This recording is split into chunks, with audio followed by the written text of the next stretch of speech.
This is a huge visual effects film. Certainly the largest I've done and one of the largest ever made. By the end of the day, we'll probably be over 1,400 visual effects shots. We have 3 of the largest visual effects companies in the world working on this film, sometimes on the same shot for the first time. And we've never had that chance before. Where the challenge came was actually trying to refine these mythological creatures into something that works well on screen. Literally half the cast on this film will be populated by characters that were either entirely created in the computer or half of them will be created in the computer. You couldn't have made this film 5 years ago.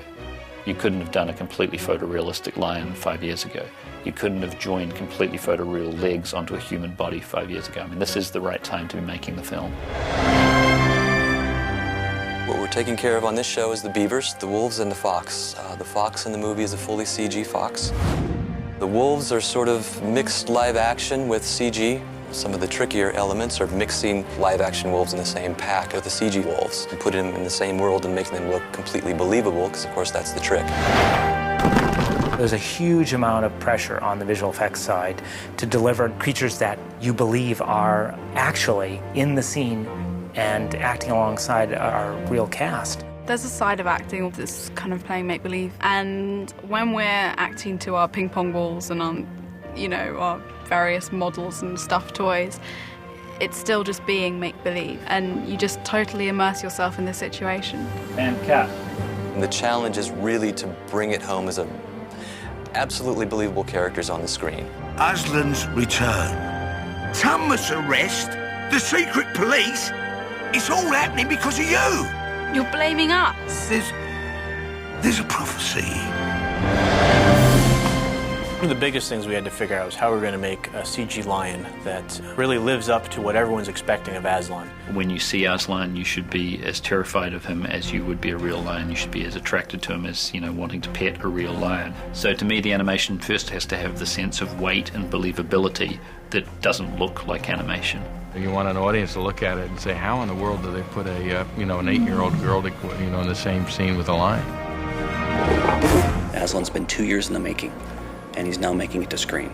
It is a great achievement by Rhythm Hughes, no doubt. A little bit of movement out there, guys. We are endeavoring to make 2 armies made up of 5,000 characters in one and 15,000 characters in the other.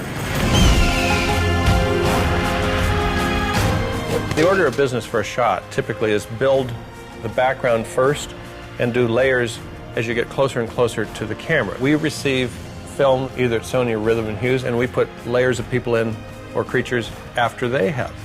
Conversely, we're sending things to each house, so it's a round robin of all 3 in this situation that's going to work. What you do is you build libraries as much as possible. So we might have a library of running cheetahs or walking centaurs, and then we build those libraries on disk, and then you can load those in and sort of distribute them. That's one thing the computer is really good at doing, is replicating one thing many, many times.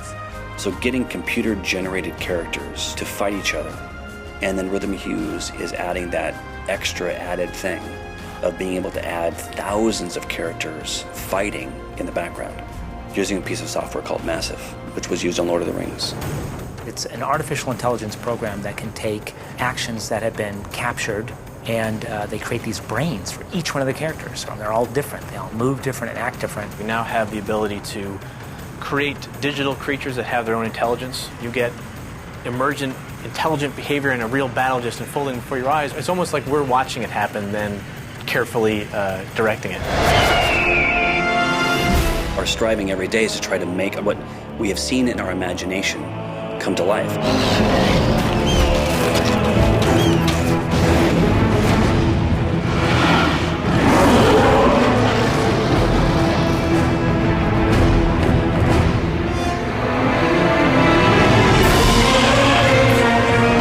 The Chronicles of Narnia. The Lion, the Witch, and the Wardrobe.